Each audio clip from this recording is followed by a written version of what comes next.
Oh, yeah, you're gonna be inside for the whole shoot? Yeah, until my phone dies. Oh, hell nah. Wait, he says he feels safe around me, so like... Yeah, that's literally like the worst thing ever lah. Safer. Safer. Safer. Yeah, Okay, so shall we begin? Yeah, sure. Okay, so hi everyone. My name is ChuanKang, and today I have Justin here with me. So Justin's a year 3 environmental studies major, and yeah, he will be sharing with me and him. Will be having a conversation about his IEX, and yeah, it's gonna be quite chill. Alright. CK, Okay. ask ahead.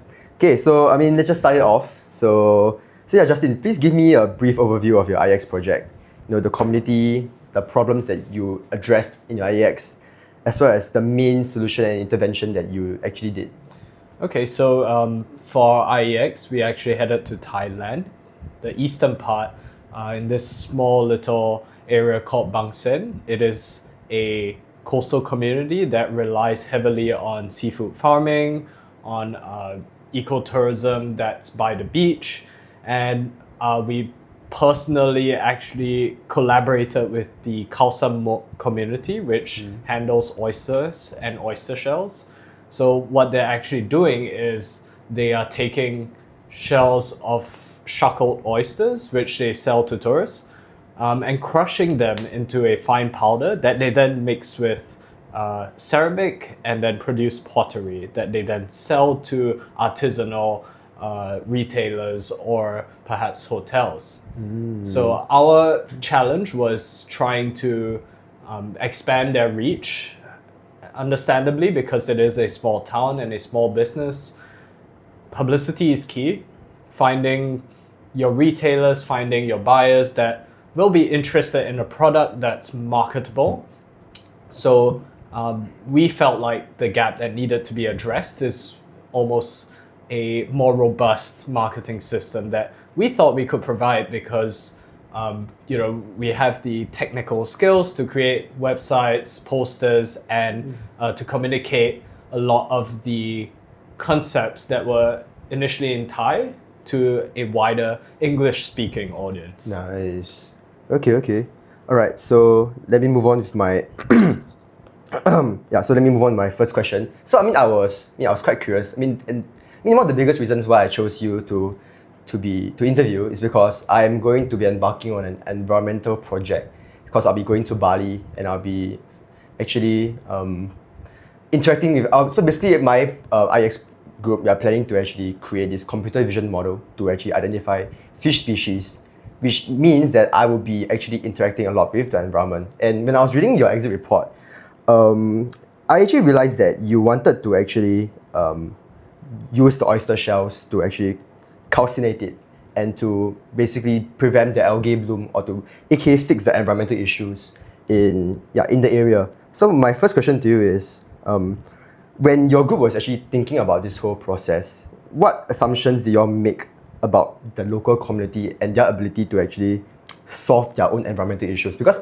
if I'm not wrong, you mentioned that there were a lot of environmental issue was a pretty big part of your exit report, if I'm not wrong. Yeah. Yeah. Okay, I think that's a great question. So let's talk about the calcinated shells. So initially we were scouting the area and we were asking the community, hey, what kind of issues are you facing? And we realized that they are actually struggling with controlling algal blooms, which are caused by an increase in the nutrients in the water. So we found a few research studies that have shown that heating oyster shells up to a certain temperature does give them a property to absorb the nutrients from the water and therefore reduce the incidence of algal blooms. And so, we tossed around the idea and we were trying to figure out, does the community have the assets to carry this out?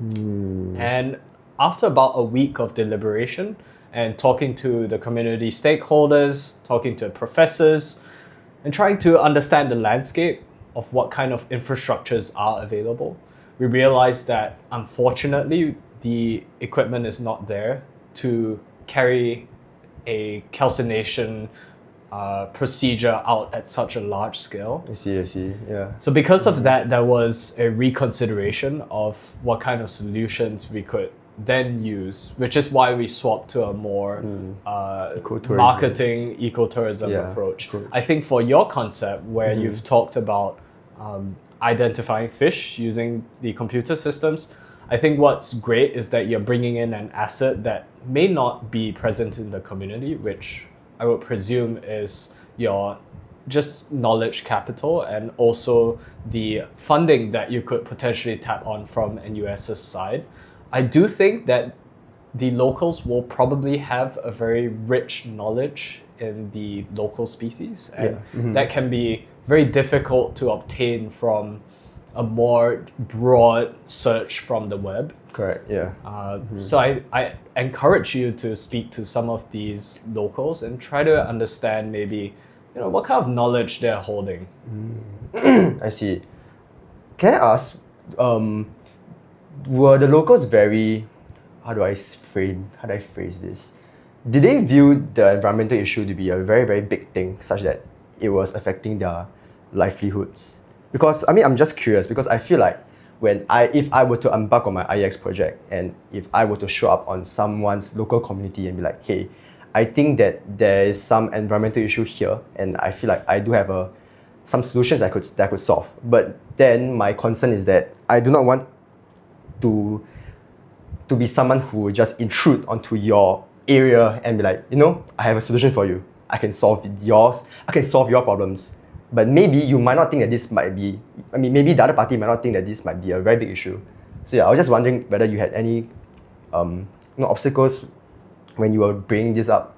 Oh yeah, absolutely. Yeah. We did face that actually, where we tried to propose some solutions regarding the restructuring of the program that they had. So just to give you a bit more context, when they crush the oyster shells and they turn it into pottery, that is usually sold as an ecotourism experience to tourists as well. Yeah. They did not want that process to be changed. Okay. So even though we had some ideas, we decided to back off from that. However, if we're asking about whether or not they have a concern regarding the environment, I'm sure they do. And we've discussed this with them. They see the problem. They see some impacts onto their sales, the growth of their oysters. The occurrence of algal blooms actually occludes the amount of time that can be used for farming oysters. So it actually has affected their sales.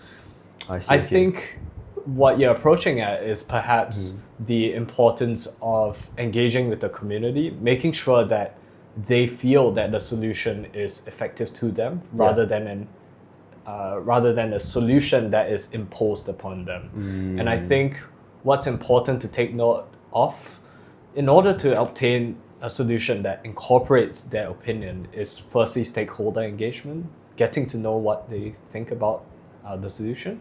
And secondly, more importantly maybe, is the use of this asset-based community development, where you look at what the community has and try to tap upon that. So whether that be local knowledge or perhaps even equipment for photography that you could feed into your data model to train it better. I'm sure maybe they've had tourists who have taken photos in the water. Yeah, maybe you could feed that into the system. Okay.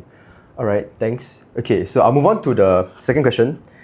So for me, you mentioned that given how the environmental solutions weren't as feasible, you decided to pivot towards ecotourism. So with that being said, how when tourists actually come over to these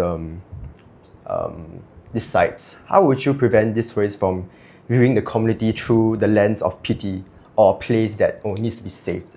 Like I'm a tourist, I'm coming here, I'm going to spend my revenue, I'm going to help you out economically. How do you do that? So I think the framing is very important.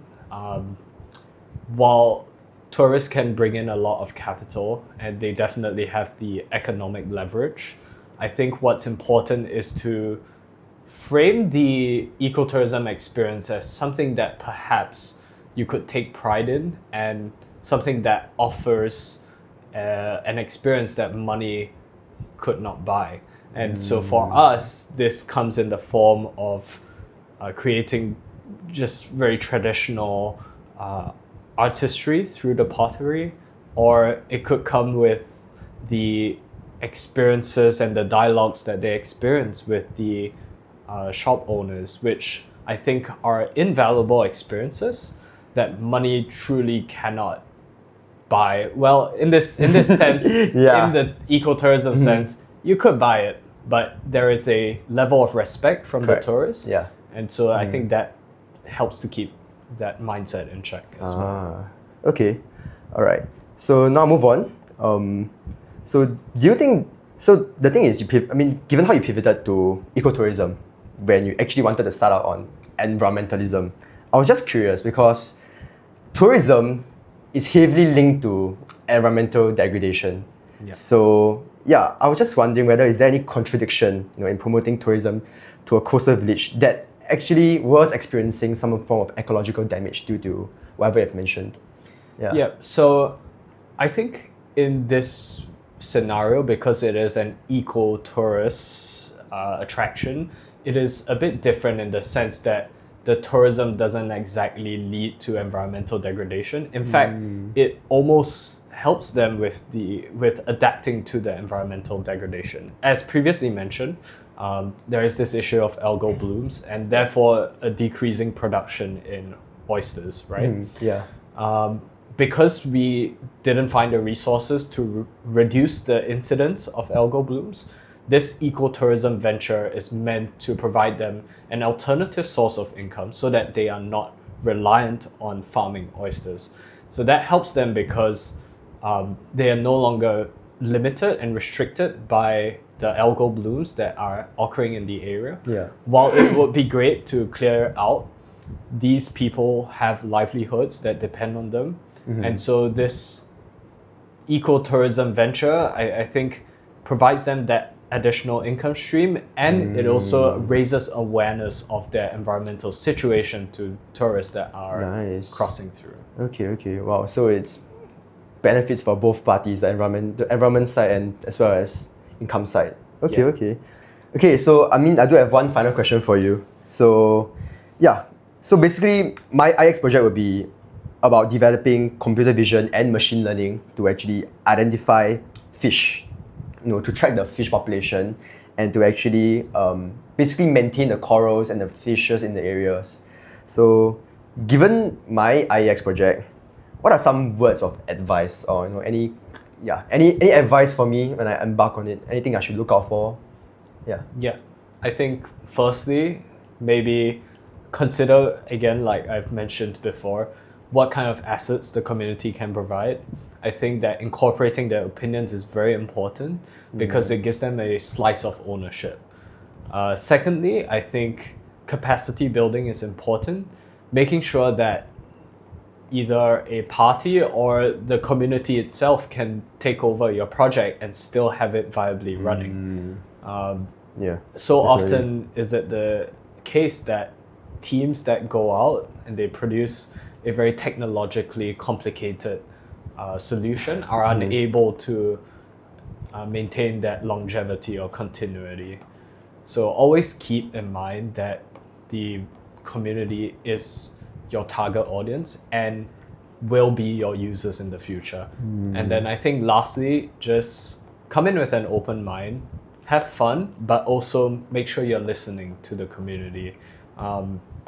The journey is not meant to be solely filled with building this product or focusing on work. I think it is a journey that expands your mindset and it throws you out into a community that's overseas that has a very different lifestyle than you do.